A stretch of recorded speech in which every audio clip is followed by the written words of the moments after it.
एकजुटीनं पेटल रान तुफान आलया काळ्या भुईच्या भेटीला हे आभाळ आलया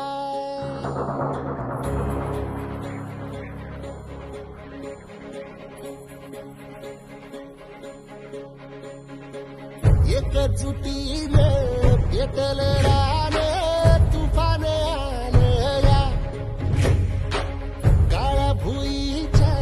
भेटीला हे आभाळ आलया ढेगाळ माय मातीच्या ह्या डोळ्यात जागली या आस घेऊन हात हातामंदी घेतला लेकरांनी ध्यास लई दिसानी भारल्या वाणी शिवार झालया